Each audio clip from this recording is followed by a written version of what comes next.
Perfect. All right. There we go. Welcome to Truth Hour. Thank you for everyone joining on Facebook, on YouTube, on IG. We are going to talk all things election. Start off in the first block. We're going to prioritize discussing the election results from the Senate, the House, the presidential election, and the odd aftermath. And then we're going to transition to what we hope will be the priorities of the Biden-Harris first 100 days in office. And then the last block, for about 15 minutes, we'll talk about what we think is kind of the dream scenarios for a Biden-Harris cabinet, who should be filling these department head positions. So if you have thoughts on the election, please let us know. As always, drop a comment and or ask your question in the comments, and we'll put it up and we'll discuss. And if you have an idea of who you think should be in the cabinet, we'd love to hear that. I have my list, and I'll put that up there. But the national nightmare has ended. We are finally beyond the Donald Trump era, or at least we will be very shortly. We'll be beyond that era. First question, I've had some friends and colleagues ask if I'm nervous at all about the legal kind of wrangling, their incessant need to litigate what seems to be a kind of a concluded outcome. It seems that we know what's going to result from November 3rd, but there is this attempt from Trump and his minions to kind of prolong this agony, this nation's agony. So are you worried at all? Are you fearful of litigation or kind of Trump's attempts in the courts to reverse what the voters did a week ago? You're asking me if I'm nervous about? Personally, I'm not nervous about the litigations. I do believe, they're within their rights to, litigate if they feel there's some violations. If in fact there is evidence of voter fraud, hey, I say have it, go that route. But what is troubling is the fact that he refuses to concede, and they haven't found any evidence. I mean, again, they have to go. They're going to have investigations, but it's in the way that the current administration is going about it, that I feel is really troubling, and it doesn't send a great message to the country when President-elect Biden has asked for there to be unity. Because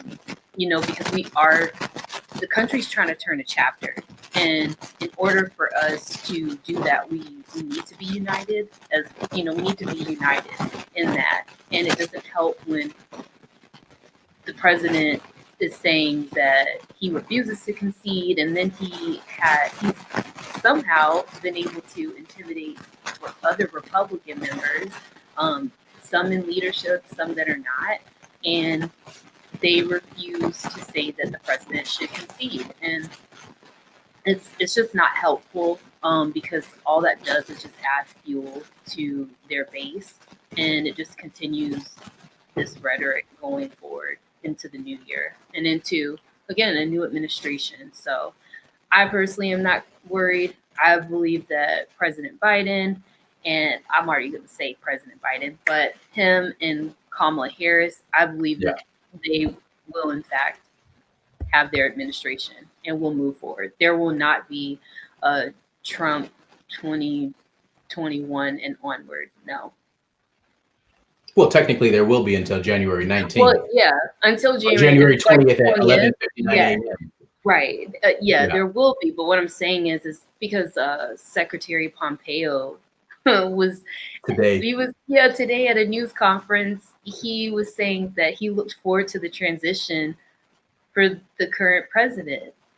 And so that, I don't know, that attitude it just sends the wrong signals, especially when we have world leaders that have reached out to President-elect Biden, and they're also trying to move forward with the plan, because I mean, we'll get into that, but it's just, yeah, it really harms us from being able to turn a chapter and move the country forward. There, right now, we have COVID, that everyone's impacted by COVID, and so I think it would be wise for the current sitting president to do all that he can, like on his way out, to help people. No. But he's not going to do that. No, he won't do that. Yeah, but he's found that that's not, thinking. He's found that isn't politically advantageous for him, and he's found that he loses no support by being negligent in his COVID response. So I don't foresee that. I answered the question pretty quickly. Am I nervous about these legal battles? No, because I believe in math. I'm not very adept at solving mathematical equations, but basic arithmetic I get. And the dude is down tens of thousands of votes in states that he's disputing. It'd be one thing if we're talking like Arizona, where the vote's within 14,000, but even 14,000 is not 1,400. You can fight. Hey, I have no problem with him litigating. I mean, it happens in every election cycle. There's always runs to the court. But the difference between this and Bush v. Gore, combining those two, Bush v. Gore is it was actually very tight, and one state decided it. Whereas in this instance, because Biden flipped the entire Rust Belt except for Ohio, and he flipped a southern state, I mean, PA really didn't matter as much. Like when we finally get the results from Nevada and Arizona, it doesn't matter as much. But to me, what we need to be celebrating, and I'm going to put the picture up because there is one person that single-handedly is responsible for Joe Biden winning the state of Georgia. And for those not on IG, I put up a picture of Miss Stacey Abrams, because she deserves all the roses right now. And in the last block, when we talk about the cabinet, I'm going to talk about what role I think Stacey Abrams should play in a Biden-Harris administration. I think Stacey Abrams and Black women voters, because they've been carrying this country since its inception. Black women voters really carried the party, put it on their back. And I understand people being upset with Eva Longoria's response to someone said that Black women voters should be celebrated and honored for essentially propelling Joe Biden to being president-elect. And her response was, well, Latinas are really the heroines in this. And I think so I'm not going to kind of chastise Eva Longoria, because I think her heart's in the right place. I think what she was saying was we need to stop kind of highlighting what men have done, because it was actually somebody had mentioned men. I think she was saying like Latinas. Essentially what she was trying to do was actually like really celebrate like Latinx women, like Latinas that have actually contributed. She wasn't diminishing, I don't think, the Black women role in this election at all. It doesn't seem like it'd be within anything that she's done in the past, 12 years. So I took that, I read it, and it's like, no, I don't see her saying it like this. So then she cleaned it up very quickly, and you don't clean up statements that quickly if you mean the opposite. Right. And it's not just that, but I feel like we have to be quick. We need to stop being so quick to try to cancel people and go off, like you said, like it's really looking at who it came from. I mean, because I canceled Kanye's ass about 2 years ago. But the thing is but you canceled him, I'm sure, after there are multiple things that he's done, right? Okay. But I'm saying, like, looking at the person, like where it came from, because again, Eva Longoria, she's done so much.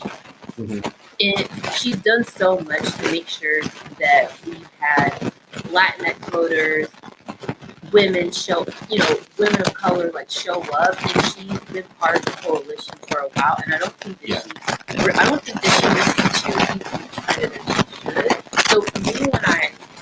heard the comment, I felt like it was out of context, and because maybe when she's been having the conversations, she knows that she's talking about, we've Latinx women have shown up in greater numbers above men, right? But Yeah. because she wasn't deliberate in saying that, or just direct in saying that, then it was taken out of context.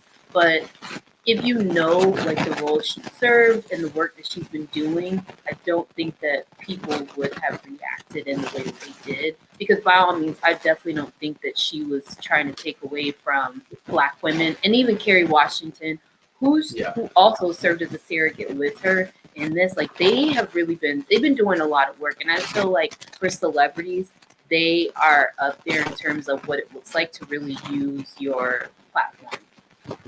And I had this conversation with a good friend, and we're so quick, right? It's not just Black folk, but most people of color, we're very quick to hold our own accountable. The same is not true for white Americans.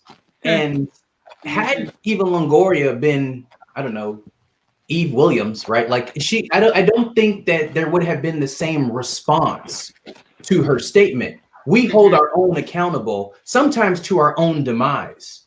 And to your point with this cancel culture, however, I need to just do a video. I have no problem with cancel culture. I think if you I don't listen to Lil Wayne and Ice Cube anymore. I'm done with them. Never really listened to 50 Cent because I didn't think he was that good. But so I'm fine canceling them. And if someone got a problem with it, fight me. No. They're done. They are canceled for me. Kanye is canceled till I die. Yeah. I'll stay on subject. But yes. I think when we compare groups holding their own accountable, there is no comparison when we're looking at people of color versus white Americans. And they allow their own to get away with so much more ish. Truth. I mean, how do we know? You can look at the percentages of the votes, because white women, again, he increased his support amongst white women. How? Right. What? He increased it? So it's like, I don't know what do people have to do to convince you to make decisions that are within your best interest? Because clearly November 3rd, some people lacking melanin did not make a decision that was in their best interest. I mean, and the other part is just what I don't understand is, okay, if we're saying we're just talking about white women who are, I'm just going to talk to the educated white women voter. He didn't win though. Yeah, he did. It's true. Yes, because okay. I'm going to say they're part of the problem.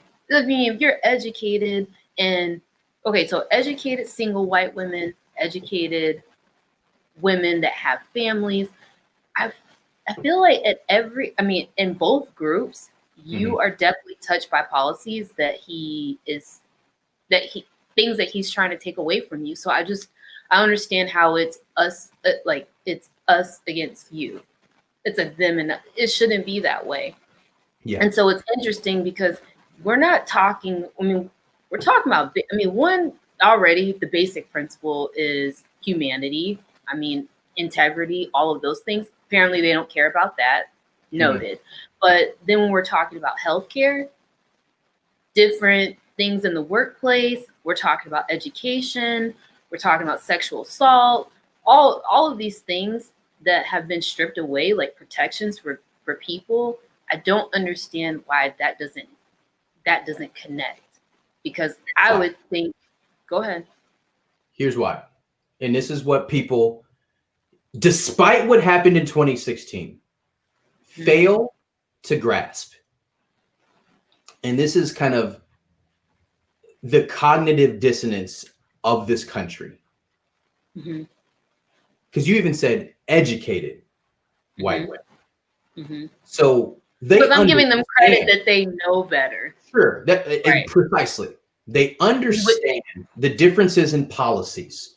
They understand political ideological differences. It goes beyond that. And really the only thing that can separate it is one individual is a spokesperson for the hate that these educated white women might want to promote. Mm-hmm. And what people in this country, they were so shocked in 2016. How could people vote for this man? Because we're a racist AF country. And if you don't accept that, 71 million and a half people voted for white supremacy again this time around. Mm-hmm. And so we don't need to look at any more numbers. No graphs are going to highlight that. People are going to lie to pollsters because they may not want to have on the front page that they support the Klan, but they do. Mm-hmm. So there's really nothing else for us to help us. What can we glean from this election? There are more registered Democrats. Democrats were able to galvanize more young voters to participate, because you saw in Florida, you saw in Carolina. Unfortunately, Carolina didn't go the way Democrats might want, but Carolina, right. You saw in some states dramatic increases in youth in the 18 to 29-year-old vote. Yeah. That's really the separating factor here. Mm-hmm. So I don't understand why there are people. I haven't said folks. I don't understand why there are folks who just want to absolve the white supremacist kind of foundation of this country. You cannot continue to ignore the root of most evils in this country. That's the reason that people, and if you don't, that's the reason you vote for it.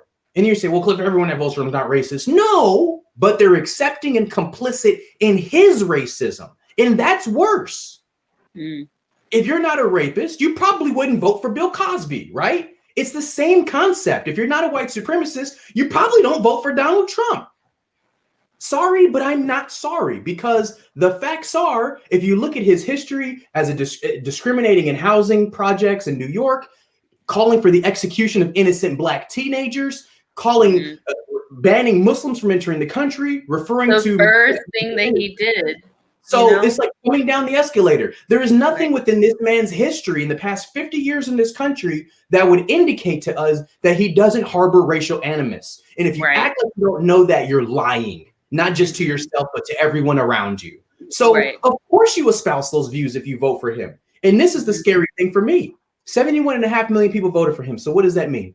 Every single day, if I walk into Ralph's, if I walk into Trader Joe's, if I'm walking my dog down the street, I can go nowhere without interacting with a Trump supporter.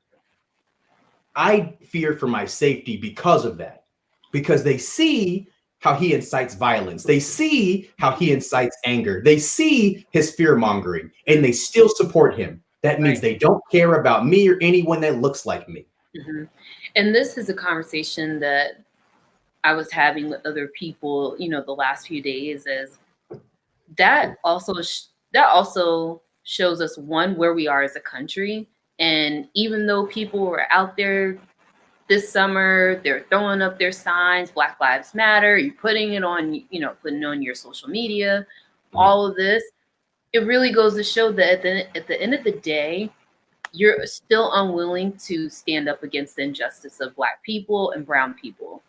Yep. Because it doesn't touch you. And then the other part of it is failing to realize that just because it doesn't touch you, it doesn't necessarily mean that you don't have any say in calling it out that it's wrong. Because what people chose to do by voting for him, they've aligned themselves in saying that they actually are okay with these policies that are harming people.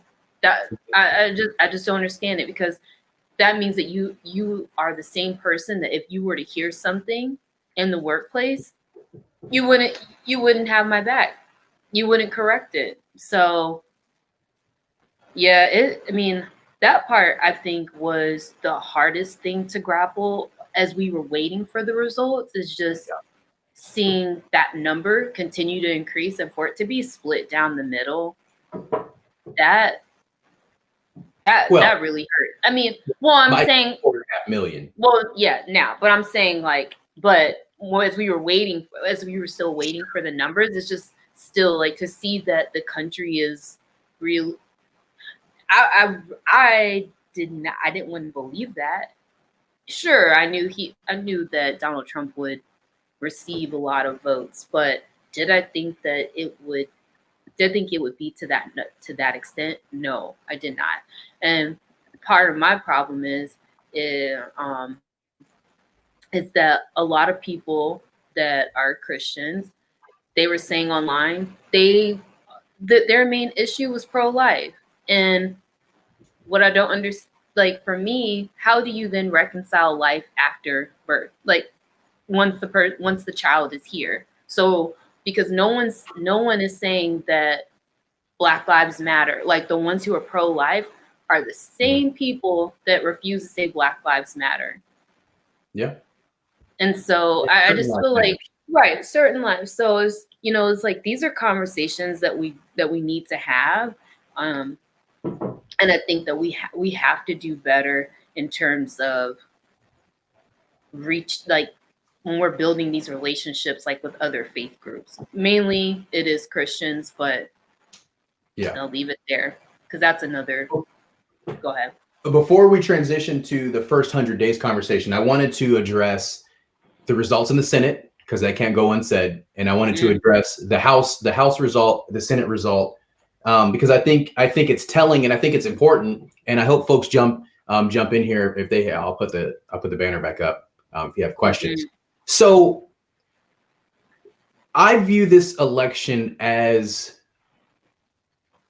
a removal of a dark stain or sewing up a hole in a sweater that you love, but refusing to throw out the sweater or the stained garment. Ooh, that's good. And how do we know?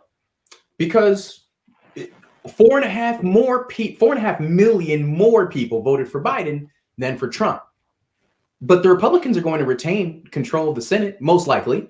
We can talk about Georgia another time, but I don't foresee Warnock or Jon Ossoff winning those races in Georgia. Unfortunately, I don't see Loeffler. Loeffler, I think, is going to be able to coalesce the two conservative the votes, and I think she'll pull it off and beat Warnock. And I think David Perdue is going to beat Jon Ossoff, even though Jon Ossoff he's an awesome candidate, but that's another conversation. I think the voters in this country said, Trump, we didn't know who he was. He's super extreme, and I wanted him gone, but I'm uncomfortable giving him a Democratic Senate because I'm not sure if I completely want this AOC, right? Because Trump did a good enough job demonizing and connecting Biden to AOC. I think voters said, I want Biden in office, but I don't want an AOC agenda passed. So for that reason, I'm not going to grant him a Senate. Because how else do you win, right? The only state that went blue and they flipped was Arizona, right? Mark Kelly. Which is a big, right. And that's a big deal. But, it's not a big deal when, you get rid of Joni Ernst. You don't get rid of Susan Collins. And Biden, won most of Maine. You don't get rid. So it's like the states where you had opportunities, North Carolina was one of them, where you had opportunities to flip a seat, to give control. I don't understand how you grant the man, referring to Joe Biden, how you grant Joe Biden the White House, but not grant him a legislative majority to pass his agenda. Because essentially, Joe Biden, we already know he's not running for re-election. So if he can't pass his agenda and he's not running for re-election, he's going to be a 4-year lame duck. And so I think people need to temper their expectations of a Joe Biden administration. I don't foresee Joe Biden being able to be as productive working with the lawmakers as we might expect, because Mitch McConnell is an obstructionist. It's what he does. It's what he loves to do. It's who he is at his core. And that's what he'll continue to do. And so for that reason, we have to temper our expectations of what Biden and Harris are going to be able to accomplish in the next 4 years. When you don't have control of the Senate, sorry, you can't do a whole lot. Yes, appropriations originate in the House of Representatives, which the Democrats retain control of. But the cabinet, he's going to have to play a whole lot of negotiating games with McConnell to get even his cabinet filled, to get anything meaningful. He might not even get to, I think Justice Breyer should retire early, but we don't even know if McConnell will give his nominee a hearing. He could hold that seat open for 4 years. Why? Because he can. Why can he? Because Kentucky voters gave McConnell, an 8th term to DC. So Yeah. we have to temper our expectations. But I also think, you had a comment on that. Yeah. yeah, I was gonna say, but I also feel as if once people see what the next year looks like, hey, again, what we were able to do in terms of getting people out to vote, I feel optimistic about midterm elections. So again, it's also the rhetoric, the messaging that we're using and showing people you have the power to get these people out of here. No, Mitch McConnell will not lose his seat in 2022 election because he's now going into his next term. Someone corrected and they said that's his 7th term. Thank you.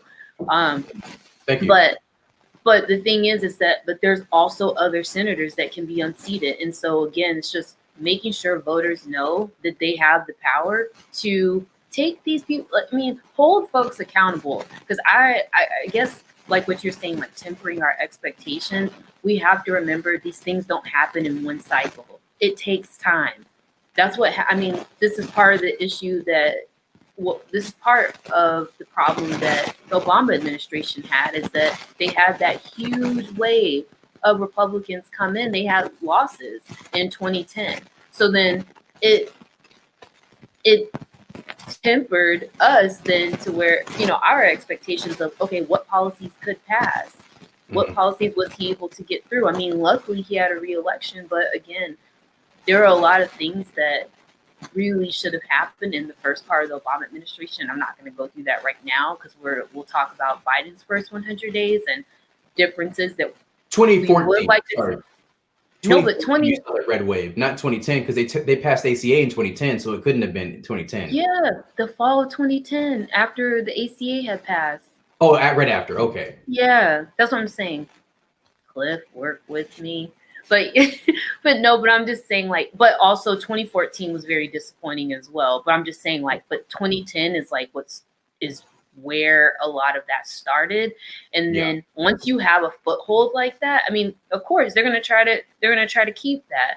And part of it is, again, one thing that you mentioned, Cliff, is that they did a very good job. The Republicans, they did a very good job at using the term socialism, like liberal, pinning that to some Democrats that are not the most liberal, but liberal is but again, for people in these rural small towns, they hear that and they're like, absolutely not.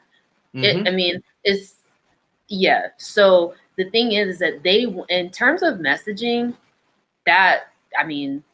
they had it. They did a really good job, because to be able to unseat, especially some Dems they only served one term, to be able to go and unseat them with someone else who isn't as knowledgeable or hasn't even been involved in the community, that's bad. It was really bad.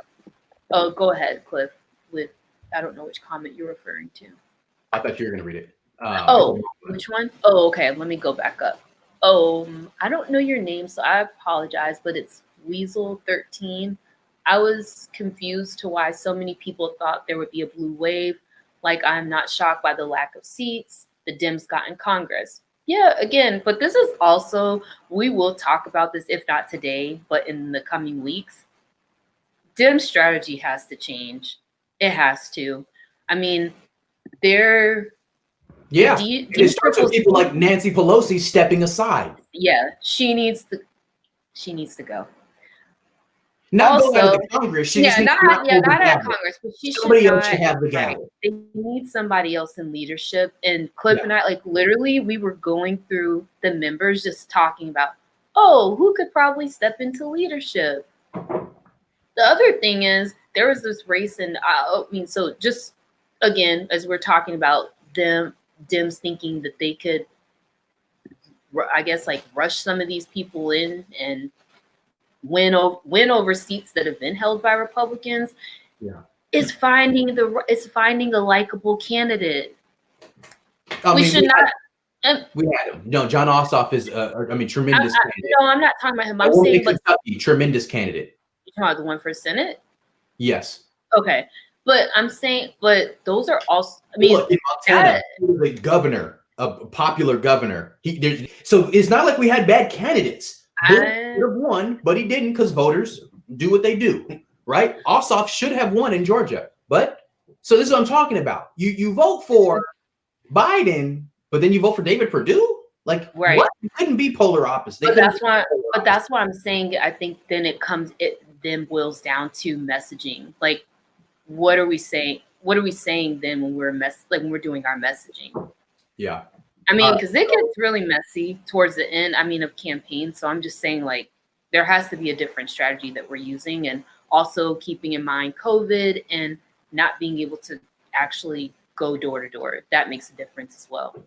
If you're just now joining us, we were talking about the 2020 election, and I made the point. My first point was, y'all better put some respect on Stacey Abrams' name, all right? Because she is the capital T, capital H, capital E reason that Joe Biden won the state of Georgia. She single-handedly was able to get 900,000+ voters registered to vote and actually participate in the election. So yeah, we'll move on from there. Hold on. I also want to make sure that we are if we're thanking people, again, yes, we should be thanking Stacey Abrams, but also thanking LaTosha Brown. She's an organizer, but she organized and helped local grassroots groups across the country. They had bus tours. They mobilized and helped more than millions of people get registered to vote in partnership with Stacey Abrams. Also think we need to be thanking Simone Sanders because she was the first Black woman to say yes to the Biden campaign. I mean, she, in terms of that took a lot of courage for her to step away and not align herself with Bernie Sanders again. But I'm just saying, like, I think we need to also be thanking Simone Sanders because she's really done a lot of work with them. All right. So first 100 days, and you're going to hear these words a lot over the next 2.5, 3 months. First 100 days, first 100 days, first 100 days, because we know that every president-elect is preparing to assume an office on the heels of one of this country's most productive presidents, FDR. And because of all of the turmoil and the economic chaos that FDR inherited once he assumed office, he was able to sign bill after bill working with Congress, so much so that for FDR, by his first 100 days, he had passed with that Congress, which was mostly Democratic, and you also had some left-leaning Republicans, 15 major pieces of legislation. There's presidents who don't get 5 major pieces of legislation throughout an entire term. FDR did it in his first 100 days. So that's why that's kind of the benchmark. And presidents have always tried to kind of reach that and use that as kind of their model of success. I'm not sure it's a fair one, but we'll play the game. And it's like, what do I think the Biden and Harris administration ought to prioritize? I narrow it to really 3 main issues. First and foremost being pandemics plural. And I don't think that they should use COVID-19 as an excuse to ignore and forget all of the other campaign promises that they made. Because in addition to the healthcare pandemic, right? Not healthcare, but the health pandemic related to this virus that's been affecting the globe, we also have a racial justice and a racism pandemic in this country. We have people dying as a result of the racial pandemic in this country. So I hope they prioritize working with whoever in Congress is willing to work with them to pass meaningful legislation that will dramatically change policing as we know it. And we've talked about police reforms on this show, so I won't go into detail, but I think they should prioritize the twin pandemics, racial and COVID-19. Because you had mentioned policing, I would just add, I agree, but going beyond oversight. We saw that under the Obama administration. It's time to go further. and really have conversations with the organizers, activists, movement for Black Lives Matter groups. They need to show that they will do something differently than just doing research and meeting with like other bureaucrats. Like we need to actually show that we're willing to bridge that community, like these groups, and have communication with them. So yeah, I would say we need to go beyond oversight when we're talking about criminal justice reform and policing. My next one is related to the climate. I think the Biden administration owes a lot of its success on election day and mail-in voters to folks who did not vote third party this time around. Because I think there's probably a lot of young voters who otherwise would have voted Green Party, but decided that the existential threat posed by Donald Trump was too great for them to do that again and throw their vote away. And I think he has to throw them a bone. Although we know he doesn't support the Green New Deal, I mean, he can be smart and just extract elements of the Green New Deal and pass them. If he can't pass them kind of whole, right, in one large bill, pass them piecemeal. I mean, I'm fine with that. But I think there needs to be meaningful climate action related legislation within the first 100 days that's put through one of the chambers so that at least you can discuss it at a State of the Union and try to make your appeal to the country. Yeah. Okay. Did you want me to go? Oh, go ahead. Oh, sure. Yeah. If you you had your third one. Go ahead, and then I'll go. In my last one, and also I think as a part of the climate action, we'll be rejoining the Paris Climate Accord. But my last one is I think passing legislation, and I don't know how many senators they wouldn't be able to get it. I can imagine this passing with like a 75-25 vote, which in this day and age seems kind of absurd. But there needs to be some protections for LGBTQ plus youth and employees and service people, right? People in the military, because I think that's also a crisis that's not often kind of deliberated. And you have members of the military. Well, the first thing, if I were Biden on day one, I might just write an executive order reversing that trans ban in the military. I mean, that was awful. And it was just spiteful and hateful, and there was no reason for that. So I think he can reverse that on day one.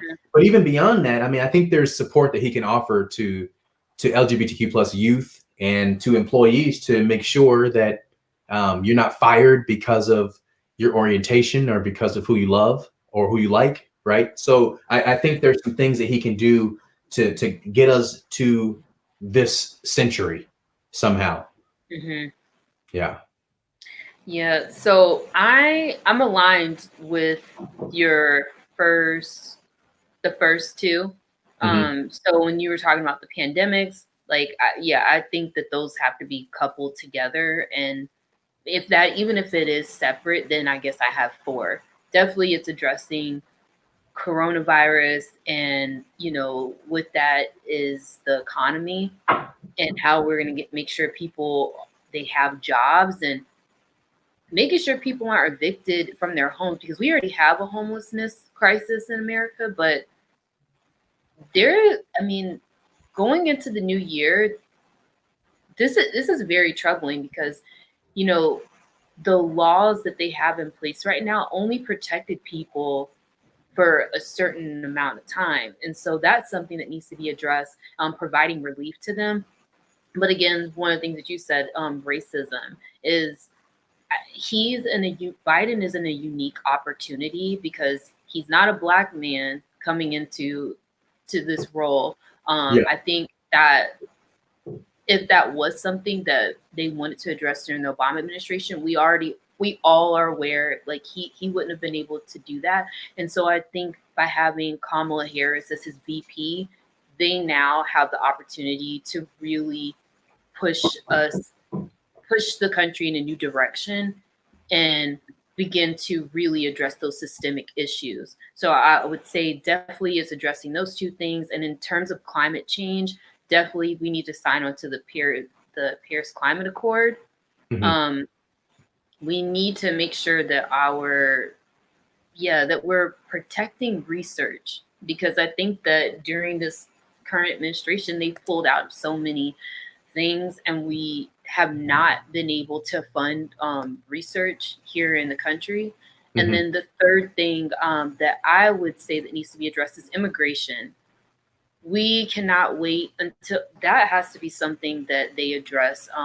Turning over, looking at the policies that the administration put in place, blocking people from being able to come into the country, Mhm. the ones that they outlined, there needs to be relief provided to people and their families. So those are the 3 or 4 things that I would say need to be addressed in the first 100 days.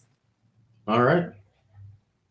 And with that, we will transition to our final topic, and that is who should be in the cabinet. So we're talking Secretary of State, Secretary of Defense, right? We're talking the heavy hitters, the department, the heads of these federal agencies.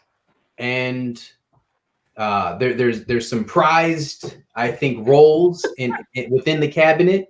And I think some positions you reward people, right, for work that they've done. In some instances, you ensure that the person in those roles has either has the experience requisite to being successful in that role. And in other instances, sometimes you make political decisions. And I have a little bit of mix of all of them. So I'm going to put up an image of my dream cabinet. People on IG are like, what? You can't see this. Sorry, guys. All right. So for Attorney General, and I've gone back and forth with who I think the Attorney General should be. Well, first, you know what? Let me go through the list so I can get this off our screen, and I'll just talk about them individually. So I have Attorney General Deval Patrick. He's former Massachusetts governor, also served with Obama. I have as Secretary of State Susan Rice, who was the former National Security Advisor to Obama and also UN ambassador under Obama. She was supposed to be the pick to be the Secretary of State, but Mitch McConnell, I'm gonna use him as a verb, and he blocked her and forced Obama to nominate John Kerry. So that's why we had John Kerry for the last 3 years, worthless. For Secretary of Defense, Tammy Duckworth, U.S. Senator from Illinois. She's a veteran. Brilliant, and I mean, she served. She's a true leader. She led, platoons overseas. I think she'll have the respect of other military officials in that department, and I think she can hit the ground running there. I like for the Department of Labor, the person who literally wrote the textbooks on bankruptcy law and labor protections law, Elizabeth Warren. To me, it's a no-brainer. There's not really anyone stronger. She's at an age where she's not going to really be able to serve a bunch more terms in the Senate. So this can kind of be her swan song. And I think she would embrace the role. And I think she'd be brilliant. Department of Homeland Security, Julian Castro needs to be in the cabinet. This is where I thought I was like, you know what? He can't cause a lot of harm, but this can also give him in some important experience when he does try to run for office later on. Department of the Interior. So this is really the most meaningless of all of them. And because, and not meaningless, let me not offend folks, but he's going to be over like Parks Department. He's going to be over like the United States State and Fishing Bureau, Land Management, National Park Service, right? Like Bureau of Indian Affairs, very important. United States Geological Society, right? Like, so he's over some important stuff, but I think you can throw a bone to an important Republican and show I'm trying to be bipartisan. I think this can be a perfect position for John Kasich where he won't upset Democrats and he can't really harm with kind of some of his conservative beliefs. And Department of Energy, young former mayor, right, of South Bend, Indiana, who ran on a platform of environmental protection, Pete Buttigieg. It just makes sense. Now, if you're thinking about earlier, you're like, wait a minute, Cliff, you said Stacey Abrams should be in the cabinet. No, I didn't. I said she deserves a place in the administration. It's not really the administration. I think Stacey Abrams should fill the first vacant Supreme Court seat. She's a Yale law grad, and she was, a couple hundred votes away from being the governor of Georgia. It just makes sense. She's in her 40s. She'll be on the court for the next 40 years. Everyone doesn't live to be that long. She'll be on the court for at least 30 years. I think Breyer's going to retire as soon as Joe Biden is inaugurated to allow for kind of a younger person to take that seat, I see Stacey Abrams best filling that void, and that's my dream cabinet for Biden and Harris. I think I'll put it up one more time. I think this should be the cabinet. Susan Rice, if anyone other than Susan Rice is the Secretary of State, I will be very upset. I would be shocked if it wasn't her. Just knowing that. So I actually have placed her too as one of the contenders for a Secretary of State, and also keeping in mind that she was on the short list for VP. I think that says something. And then the relationship that she had with the apologies. My banner cut off the very last one. There's one more position. I just realized it though, because I was like, wait a minute, didn't I talk about the Atlanta mayor? I did not see that. Secretary of Housing and Urban Development, often referred just shortened to HUD. Wow. Atlanta Mayor Keisha Lance Bottoms. Whew. Well, okay. Now you're up. Sorry. No. So, okay, you filled all the roles. I didn't fill all of them, but for like for the major ones, so for defense, I thought the same. Senator Tammy Duckworth. Mm-hmm. She is a really nice. She's a person. She's a congresswoman that's been able to work alongside all the members, like on both sides. Very likable person, but I also think with her background, like it's always overlooked as her being someone that is a U.S. veteran, and so I think it would be interesting to see someone like her step into the role. And again, like she's not a bureaucrat, and I think that says something in terms of what people can do. Like we need to allow there to be like fresh air, like with some of these roles, because me and Cliff had talked about this, but I said, part of what the Trump administration did in terms of placing people in positions where it's like they really were not qualified, they had no background. I'm not saying that we should go and put people in there that don't have the background, but what I think is we need to provide opportunities where people, they do have the skill set, and allow them to go into the roles and not come in with so many, I guess it's not coming in with any outside voices in terms of what it is that they should be doing the role. And I think that she would serve well in that role. And again, with former Ambassador Susan Rice, I definitely think that she should be the Secretary of State for a number of reasons. Just the work that she did under the Obama administration. She knows her stuff. She has good relationships with our foreign allies. So I think that that's a likely candidate. And also, I really would like to see more women in these leadership roles that are, women that are qualified. Let me see. So for AG pick, this was kind of hard. It was. Yeah, this was kind of hard. So I had Javier Becerra, who is the current. That's because you used to work. No, okay, Cliff. Really? Oh, sorry. That's because. Yeah. Well, I live in California.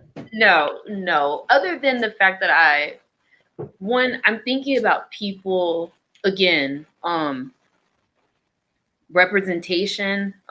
So Congressman Becerra, he comes from a family of immigrants. He's Mexican American, but also just the work that he's done in the state of California. He served as a congressman before. He is now the California Attorney General. I do think that he could be a candidate, but I also think that possibly Cory Booker could be a candidate. But because I want to see Cory Booker somewhere else, that's where it's tricky. But I'm just saying, like, those are two people that I could see serving in that role. I know that they've talked about Doug Jones. Like, I've been seeing that his Yeah, they name better fly not. around. Sarah was my But number 3 after Booker. Because remember, I Sarah? started off with Klobuchar. Yeah, and I you was start with. like, nah, she needs to Mhm. stay in the Senate. Wait, so who'd you put in AG? Who'd you put in AG again? Former Massachusetts Governor Deval Patrick. Deval Patrick. Okay, yeah. Yeah. So for me, it's between Becerra or Cory Booker. But Cory again, Booker. it's a little hard. You said a different role in the cabinet? What role do you foresee? I know that's what I'm saying. Like, I don't know. He needs to be somewhere. I just don't know where. He's too important to the Senate. Yeah. And I also think he might be on the ticket in 8 years. So he might because he just got reelected. I don't think it would. It'd be one thing if he was up for reelection in 2 years, but he just got reelected. So he's guaranteed a job for the next 6 years. Yeah. I don't see him taking a cabinet position unless it's AG. But I don't think you should take too many senators out of those spots, because if you lose the Senate in 2 years, they already don't have it. But yeah, I think you can only take so many. And I think Illinois, you're safe in knowing you're going to have reelected another Democratic senator. And Tammy Duckworth is just too revered and respected in the defense community for it not to be. To me, there's some picks on my list that are just like no brainers. I think Susan Rice, Tammy Duckworth, Elizabeth Warren are no brainer. Yeah. The other ones are like, I'm picking with my heart. But to me, those three, Susan Rice, Elizabeth Warren, Tammy Duckworth, those to me, I don't see how Biden and Harris could justify not going with those three for those three positions. I don't. How do you go with anyone other than Elizabeth Warren for labor? Anyone other than Tammy Duckworth for defense? Anyone other than Susan Rice for Secretary of State? So I actually agree with you about Elizabeth Warren for labor. That I think is a great pick. And then again, like how we're talking about states where that's a safe state. Like, we would be able to put somebody else in that, they'll be okay. But also just her record, like where she stands on different issues. I know that she would advocate accordingly in that role. For HUD, this is where it's hard.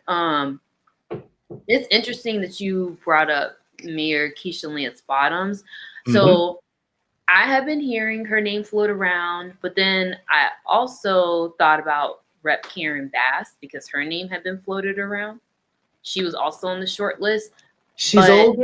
They got to start putting. I know, but they got to start putting. I know, that's why I'm saying. So I'm saying, I thought about that as these names are being floated around. But again, I guess I'm going back to one of the things I said. I do think that if they have the skill set, I believe that there needs to be some room for development, because we shouldn't continue to put people in here who've been doing this for like 20, 30 years and they're old and far removed from just so far removed. You just gave me an idea. I had not thought of this. Oh, goodness. Because Karen Bass is another one who's older, and it's California, so they can appoint somebody. There'll be a special election. A Democrat's going to win that seat. Karen Bass, you know what can be her swan song? She can finish off as being the chief advisor or chief of staff to either Biden or Harris. We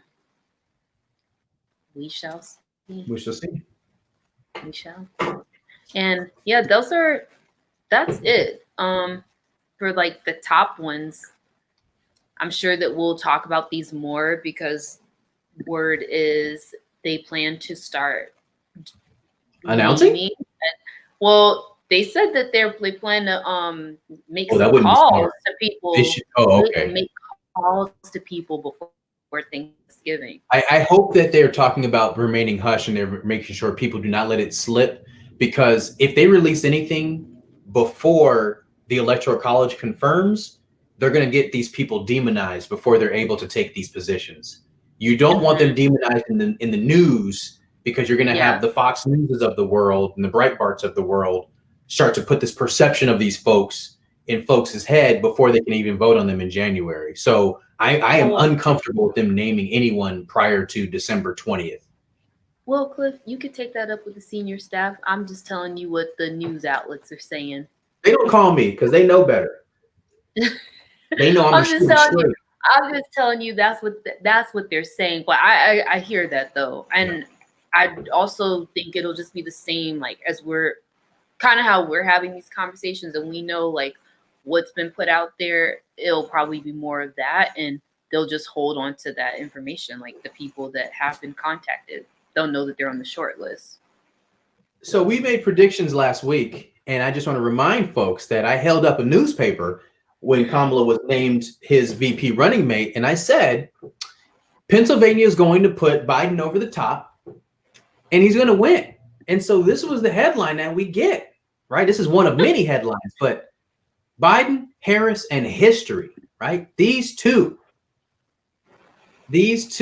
And so with these two comes this type of jubilance across the country. For folks on IG, I've been showing like a series of a newspaper cover, a picture of Biden and Harris the night that it was announced, so Saturday night. And then there's a gentleman popping a champagne bottle with the Biden Harris face mask, and the champagne's flying. And that's the type of excitement that we've really seen. And I imagine I don't foresee Trump conceding because he doesn't do anything that is a continuation of accepted political norms. He appears to kind of prefer to buck those traditions, and that's fine. And there'll be a lawsuit to force his hand because he needs access. Biden and Harris need access to the presidential daily brief. They need access to the White House so that they can start preparing for national security. You don't want a person entering the office on day one and learning everything from the past 60 days. So I imagine this will. No, I was going to say, and I think that tone will change. I mean, that was I know today the reporters, they were pressing him on that, but I think that tone will change if by the end of the month he does not have access. No, Biden's tone. I'm saying that they would then seek no, I'm saying I believe then they would seek legal action, in terms of being able to have access. But right now it's been 3 days since they've called it. So I understand where his temperament is more so like, well, let's just wait. Yeah. So, yeah. But we are at the hour. We are. We thank everyone for joining us. I mean, we actually got through because we talked on the phone. We're like, are we going to be able to get through the election? There was still so much more in the election that we haven't actually gotten to discuss. And there'll be an hour next week. Yeah. And we're going to speak truth. We're going to there'll be more. There'll be more things that come up, believe me. If you're a writer or an artist and you think you can make an original song soundtrack for Truth Hour, hit us up. And we will gladly field that. You can hit me up. Emails cliffh@masonreport.com or on Twitter @themasonreport. On IG, it's just my name, cliff.mason. So yeah, if you want to share some music, we'd love to see if we can use it. But beyond that, thank you for joining, and we'll see you next time. You get the last word. Bye, everyone. Thank you.